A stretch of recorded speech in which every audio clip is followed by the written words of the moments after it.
Tai aš esu Liepa Rimkutė Aš esu Dominikas Jurkus.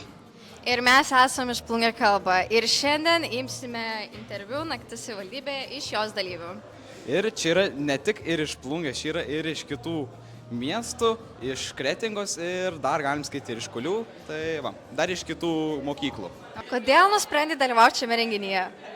Nusprendžiau dalyvauti šiame renginyje, nes jau dalyvauju 3 metus iš eilės ir man labai patink nuotaiks ir jauniems labai fainai.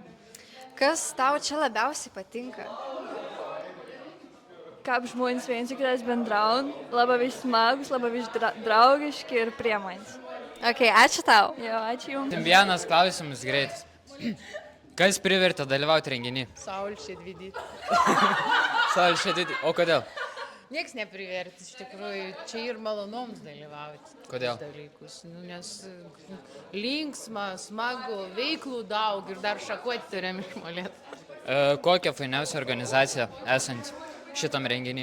Dar anos nėra, kitas metas bus Plungės biblioteka pat geriausia, vakų jaunimus žinokit, tai bus kitas metas, labai bus faina. Jei ką šį renginį organizuoja Plungės jaunimo reikalų taryba ir kita komanda, o Plungės biblioteka bus svečiai, tai Plungės reikalų taryba. Taip, čia, ta prasme, tai pagrindinis dalykas. Geriausias. Tu prasme, net neįmanoma vardinti, ko geru man yra. Jo. Žiaurė, fain. Tai ką jūs veikiate per įprastą darbo dieną? Veiklas yra labai skirtingas iš tikrųjų. Esu mero patarėja, tad tenka įrinkti informaciją ir bendrauti su žmonėm, ir ruošti įvairius ir potvarkius, ir dokumentus, ir dalyvauti susirinkimus, posėdžius. Tai iš tikrųjų labai daug veiklos. Kartais reikia pabūti darbo veito, o kartais ištisą kažkur lėkti, bėgti, kažkur kitur būti.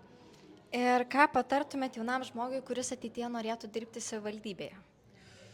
Būtų smagu, jeigu tokių žmonių būtų ir kuo daugiau patarti, apsišarvuoti kantrybę, gerą mokytis, labai gerą mokytis ir norėti padėti žmonėm, norėti komunikuoti, norėti bendrauti, norėti dirbti savo miesto vardan.